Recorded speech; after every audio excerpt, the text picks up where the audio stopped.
irmãos. E veio a palavra de Samuel a todo Israel. Israel saiu a peleja contra os filisteus e acampou-se junto a Ebenezer. Os filisteus se acamparam junto a Afec. Os filisteus se dispuseram em ordem de batalha para sair contra Israel. Estendendo-se a peleja, Israel foi ferido diante dos filisteus, porque feriram na batalha no campo uns 4.000 homens.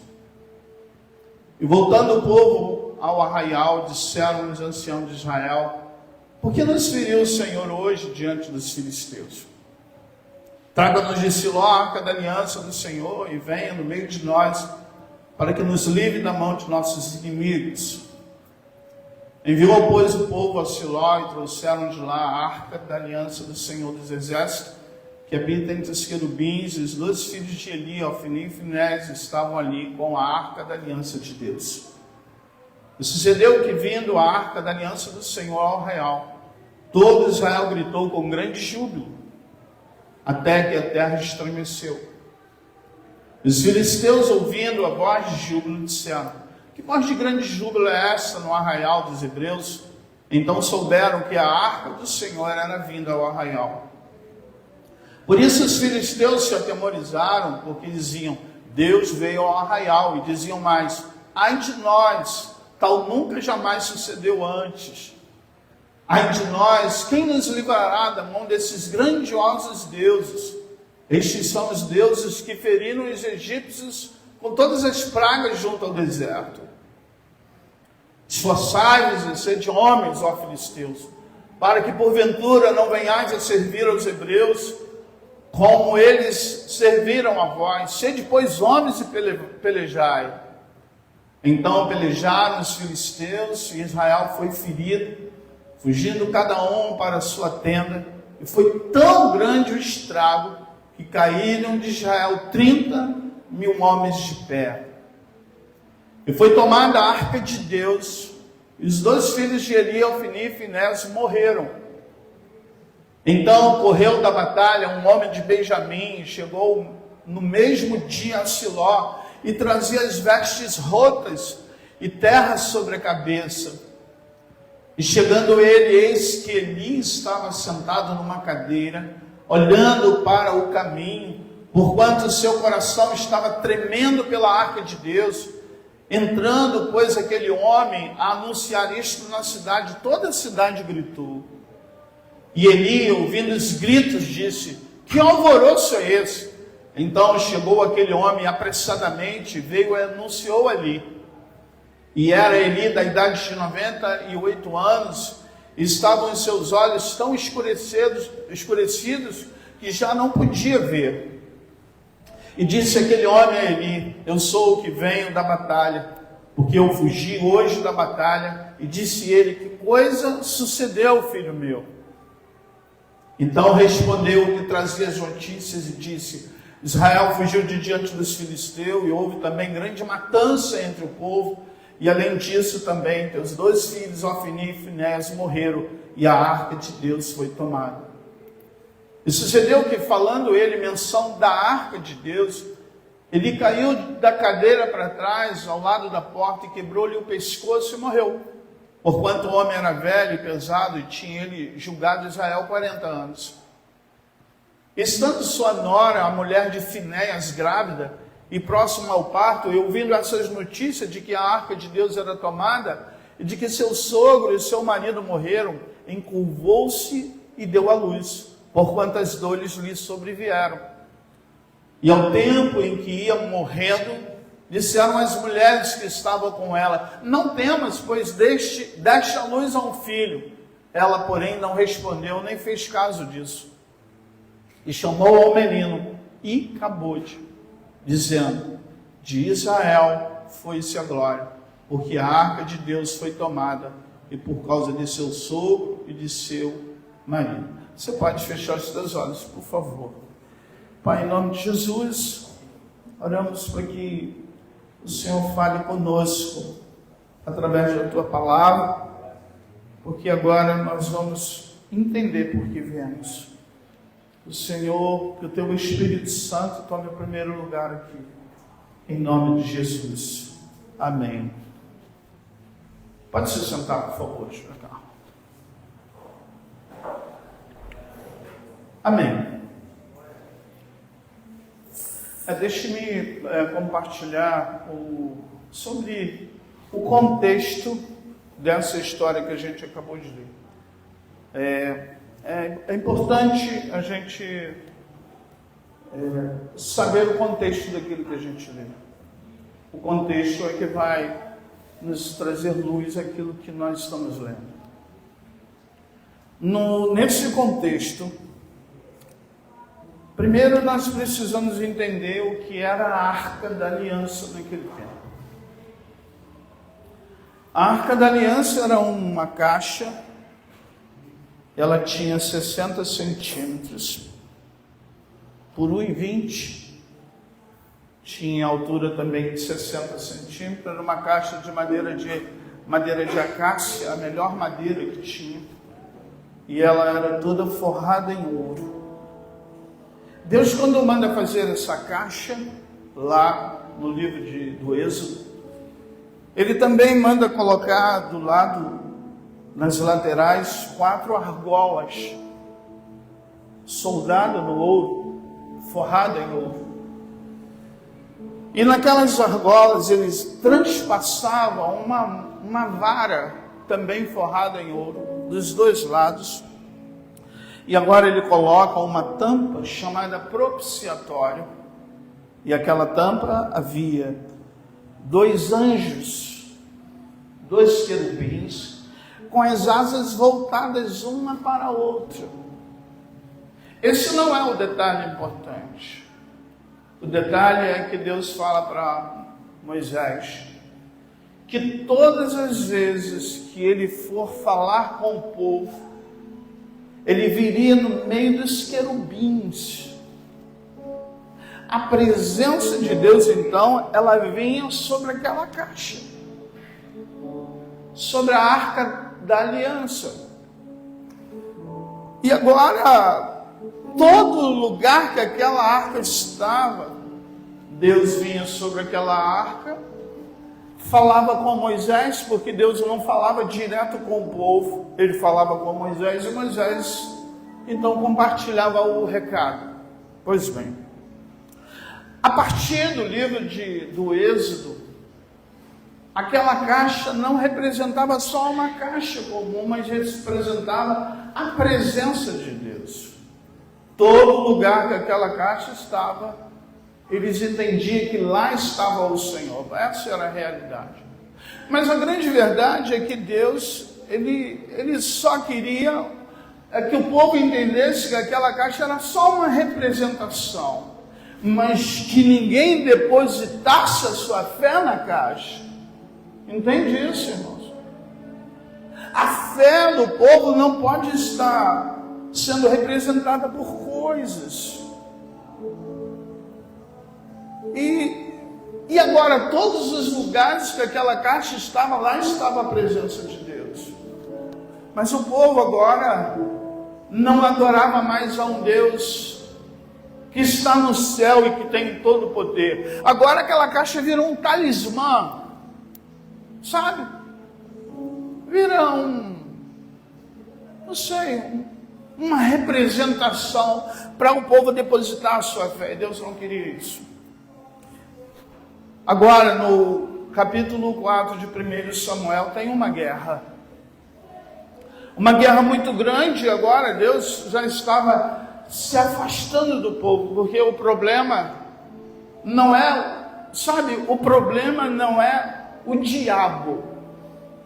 O problema é a ausência de Deus. Não é o diabo a presença. O problema é quando Deus se ausenta de alguém. Deus então se ausenta do povo, e quando ele se ausenta do povo, o inimigo não tem mais nada que impeça ele de atuar, de destruir. Então agora ele entra, e o povo de Israel vai para a batalha, e agora 3.000 homens morrem. Eles voltam, E agora alguém lá grita assim: eu sei por que a gente está perdendo a guerra. Porque a presença de Deus, a arca não está lá. Aí alguém diz: então vamos a Siló e vamos pegar a arca. Alguém corre lá, pega a arca e eles então começam a adorar a Deus. Eles começam a gritar tanto, porque eles acreditavam que aquela caixa ali estava ali a presença de Deus. Eles começaram a gritar e a gritar, de maneira que os inimigos filisteus lá na sua terra começaram a ouvir a gritaria. Eles começaram, a Bíblia diz que eles tiveram medo, porque eles pensaram: esse Deus não é o Deus que tirou o povo do Egito. O que será de nós agora? Pois bem, eles pegam e voltam então para o arraial, para a guerra, mas quando chega lá, Deus já não está mais no negócio. Eles então perdem a guerra e 30 mil homens morreram naquela guerra. Pois bem, Eli, o profeta, está sentado numa cadeira na entrada da cidade, já de idade muito avançada, como vocês leram ali, cego. E agora vem um homem que, ferido da guerra, o que sobrou daquela batalha, ele vem e quando ele dá a notícia, o povo de Israel entra em alvoroço. Eles começam a gritar, e há um alvoroço tão grande que ele, mesmo não enxergando, ele tem uma curiosidade para saber o que houve. Mas sabe, pasmem com isso. Naquela guerra, os seus 2 filhos haviam morrido, Ofni e Finéis. Mas ele pergunta o que houve para aquele homem que voltou, e ele diz assim: eu trago notícias, as notícias não são boas. Quais são? Os seus 2 filhos morreram. E ele diz assim: mas e a arca? O que ele estava perguntando, em outras palavras, e a presença de Deus? Eu fico imaginando porque alguém que acaba de perder os seus 2 filhos na guerra, ao invés de se preocupar com os seus 2 filhos, ele diz: mas e a presença de Deus? Será que dá para a gente entender que para algumas pessoas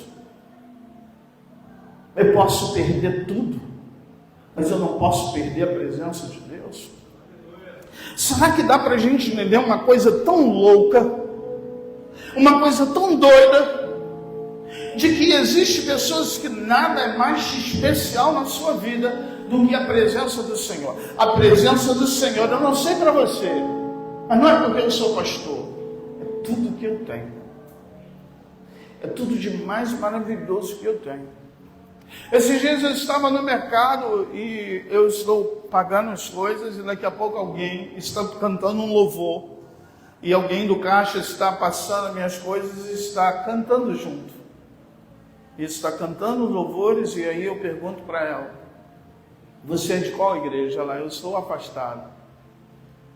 Eu falei: puxa vida, você precisa voltar logo. Ela: eu não consigo. Aí eu disse: Deus é tudo de maravilhoso que a gente tem. Não existe aquele que experimenta Jesus. Não existe. Eu já passei por momentos muito difíceis na minha vida.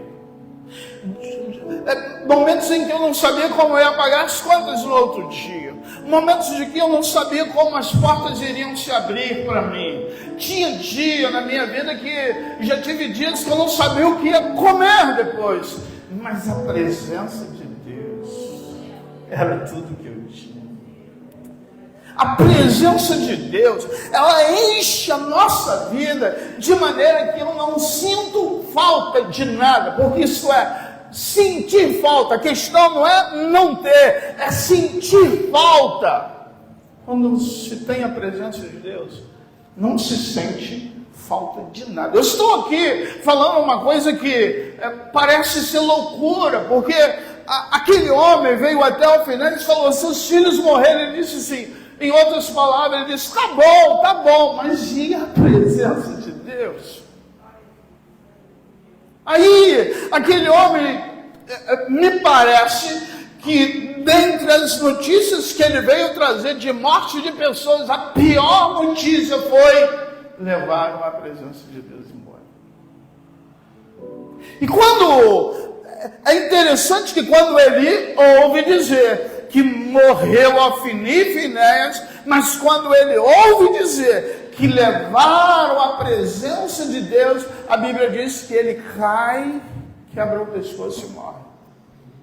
Ele levou um susto, não porque soube que seus filhos morreram, mas porque soube que levaram a presença de Deus. Eu não sei como é a sua vida hoje, não sei se já teve um momento que a arca estava em Israel, porque o momento quando a arca está em Israel é maravilhoso, quando a arca chegou e o povo gritou, e o povo adorou, e o povo glorificou, que a presença de Deus, quando Ele está no mesmo ambiente que a gente está, o nosso corpo físico dá sinal de que Deus está no lugar onde a gente está. Porque o nosso corpo físico não consegue suportar a presença do Espírito Santo de Deus. Porque aí você diz assim, esse povo crente é um povo doido, porque fica dançando, fica pulando, e fica gritando, e fica dando glória a Deus, e fica falando uns negócios esquisitos. Mas o que você precisa entender é que nós não conseguimos suportar quando o Espírito Santo está no mesmo lugar que eu estou. Aí a gente começa a dar sinal de que o Espírito Santo chegou aonde a gente está, e a gente não consegue mais ter controle sobre nós. Você consegue entender? É doideira isso, né? É doideira, não é? Mas houve um tempo em Israel que Israel adorava. Houve um tempo em Israel que Israel glorificava. Mas agora, nesta guerra, os filisteus levaram a arca, a presença do Senhor, por 20 anos.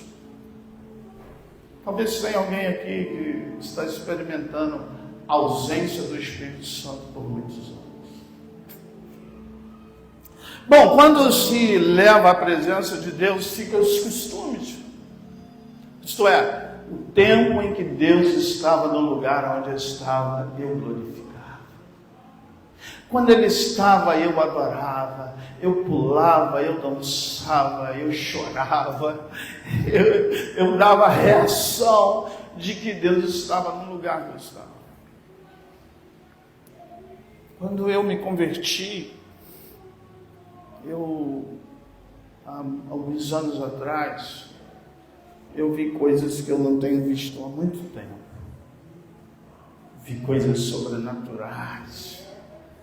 Eu vi a presença do Espírito Santo em lugares que as pessoas não conseguiam ficar em pé.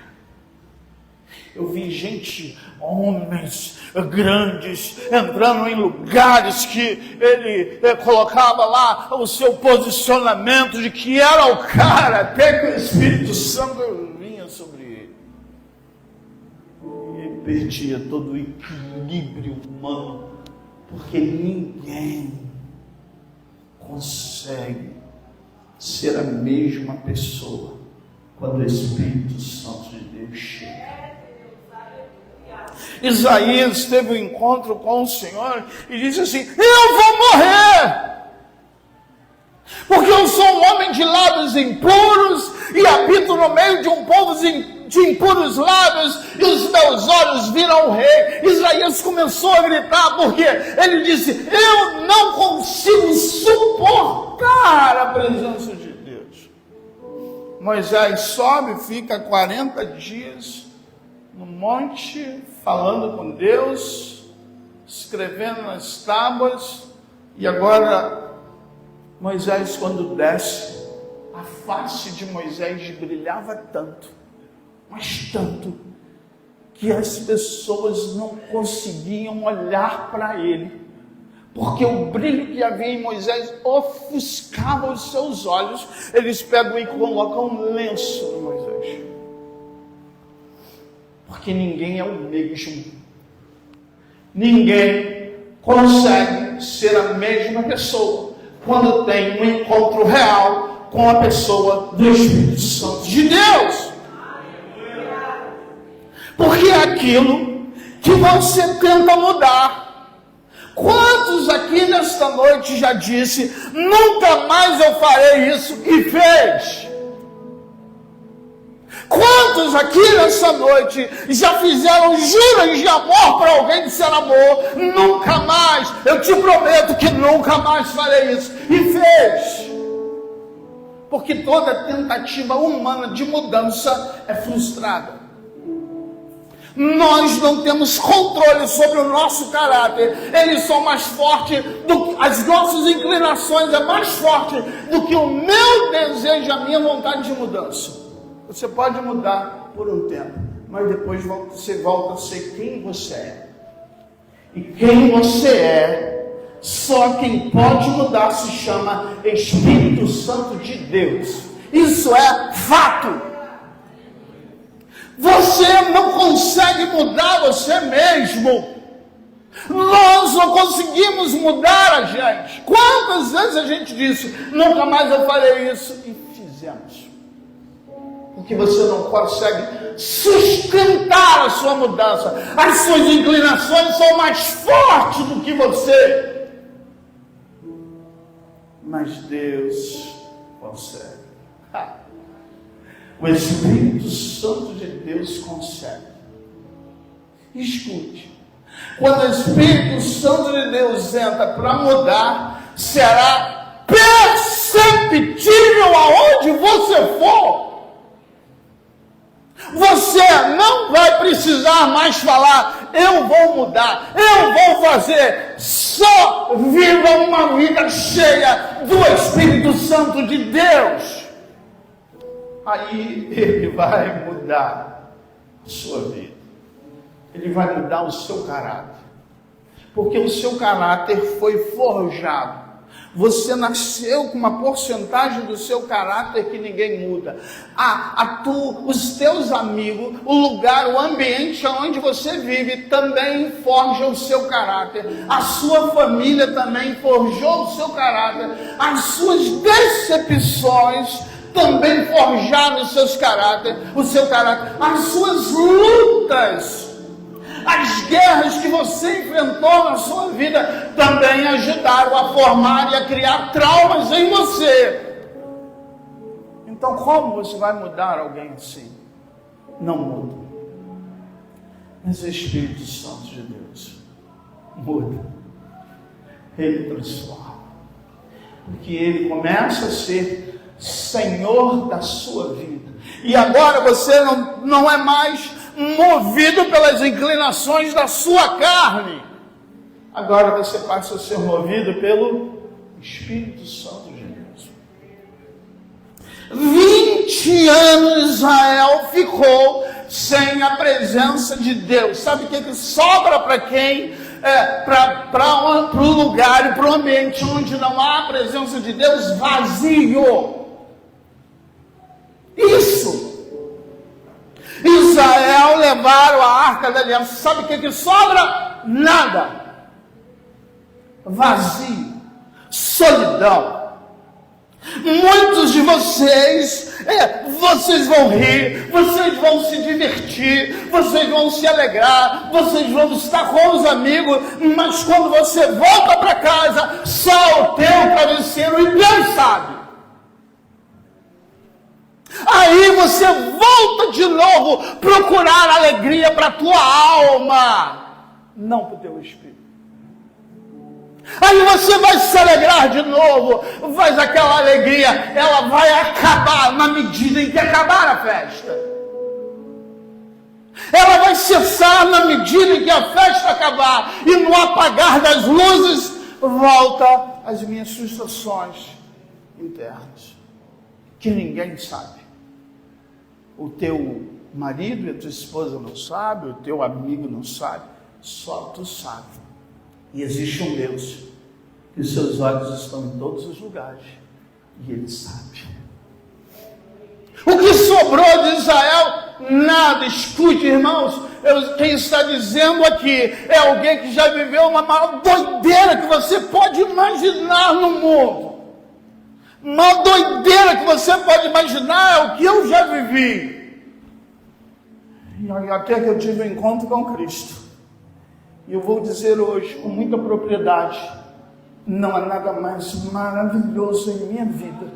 O meu maior tesouro é o Senhor. Isto é, quem tem o Senhor como o seu maior tesouro, pode perder tudo. O que vai te entristecer quando você tem a presença de Deus, não é porque não tem dinheiro para pagar as contas, é quando a presença do Espírito de Deus for embora. 20 anos.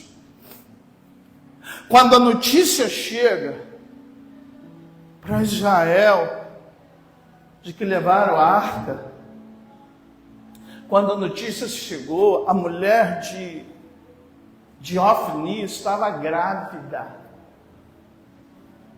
Quando ela ouve a notícia chegando ao seu sogro Eli de que levaram a arca, escute, o marido dela acabou de morrer na guerra. Quando ela ouve a notícia, ela começa a entrar em estado de parto. E ela começa a dar à luz. As parteiras correm. E agora ela está com tanta dor que ela começa a desfalecer. Ela está morrendo. As parteiras então olha e pensa que ela está morrendo por causa do marido que morreu na guerra. E ela então diz para ela: fique tranquila, o seu filho está nascendo com vida, está bem. Ela não se importa. Porque não foi o marido, foi a presença de Deus que foi embora. E ela, antes de morrer, ela manda trazer o seu filho que acabou de nascer. E ela coloca o nome, antes de morrer, ela dá um nome ao seu filho. Um nome que representa o momento. E ela diz: a partir de hoje, o seu nome se chamará Icabô. Que quer dizer, em Israel foi-se agora. Você consegue compreender isso? Bom, não dá para entender isso. Numa mentalidade humana, a gente não consegue entender uma doideira dessa. Como alguém tem a presença de Deus como o mais importante da sua vida. Quando eu saí daquele mercado, aquela menina estava chorando. Como é que alguém chora só porque eu disse que não há nada mais importante do que a presença de Deus? Porque no fundo, daquele que já experimentou a arca em Israel, no fundo, tem saudade da presença do Espírito Santo. Porque senão não chorava. No fundo, quem já experimentou Jesus, quem já experimentou o Espírito Santo na sua grandeza, parece que tem uma peça do quebra-cabeça faltando. Eu vou terminar em Davi, quando Davi foi ser rei. E agora ele é coroado. E a primeira coisa que ele pergunta é: e a arca, onde está? E alguém diz assim: os filisteus levaram a arca. E ele disse: vamos buscar ela. Porque eu não posso reinar sem a presença de Deus nesse lugar. Ele reúne 30.000 soldados para ir buscar a arca. 30.000 soldados, sabe o que é isso? É guerra para trazer a presença de Deus de volta. Guerra. É apenas um livro, a Bíblia. Mas tu consegue ler? Não consegue, porque é guerra. É apenas orar, é apenas ir para a igreja. Você consegue ir? Não consegue, porque é guerra. Porque essa guerra, ela não é humana, ela é espiritual. Quantos que estão aqui já disseram, fulano, pode deixar que eu vou na igreja, ele não consegue ir.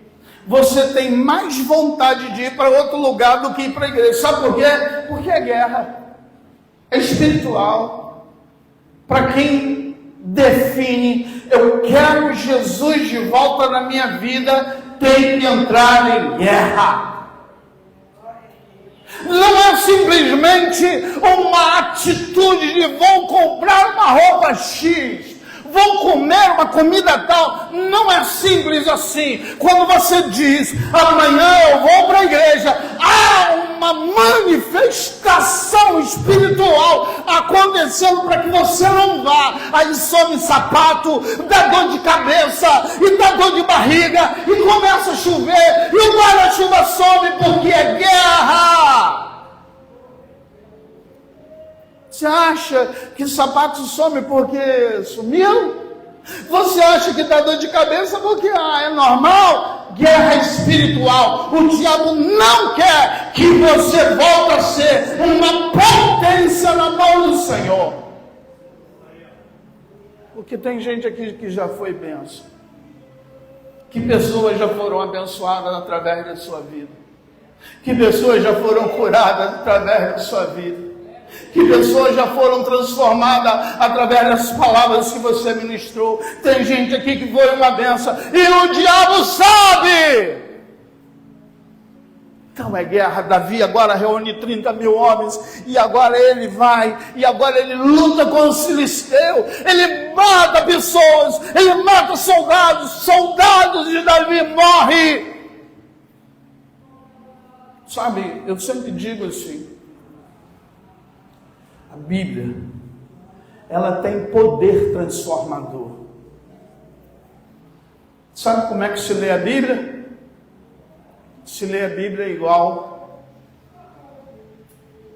eu comia comida quando eu estava doente, era neném. Quando eu era criança, eu estava doente. Sabe o que minha mãe dizia? Filho, come, nem que seja uma colherzinha. Sabe por quê? Porque ela pensava que se eu comer uma colherzinha hoje, comer outra daqui a pouco, eu vou voltar a ficar forte. Isso é, eu posso não ter força para comer toda a comida, mas eu posso comer uma colherzinha por dia. Eu preciso comer, nem que seja uma colherzinha por dia. Eu leio um versículo hoje, eu coloco um versículo na minha mente. O Senhor é o meu pastor e nada me faltará. Eu irei adiante de ti. Eu sou o teu Deus. Eu estou contigo por onde quer que andares. Eu não te deixarei só. Todos os dias lendo só um pouquinho e eu me sustento até hoje. Todos esses anos na presença do Senhor, eu nunca me afastei. Sabe por quê? Tem dia que eu não tenho força para comer um prato de comida, mas eu como nem que seja uma colherzinha. A Bíblia diz que Davi agora volta, e Davi volta, diz os filisteus, traz a arca, e ele comete um erro de colocar a presença de Deus, a arca, num carro de boi. E ele vem dançando, atrás dele 30 mil homens, soldados. E ele dança até que a arca do Senhor, o carro de boi, os bois se alvoroçam e agora a arca, quando vai cair, alguém coloca a mão na arca, e quando ela coloca a mão, vem um raio do céu e abre-se uma ruptura no coração daquele homem que segurou a arca. Porque aquele homem, ele não estava separado para colocar a mão da arca. Quem colocava a mão na arca eram os profetas e os filhos dos levitas, a tribo de Levi. Porque Deus, quando ele coloca aquelas argolas naquela caixa e ele transpassa aquela vara, é porque a presença de Deus não pode ser levada em cima de coisas.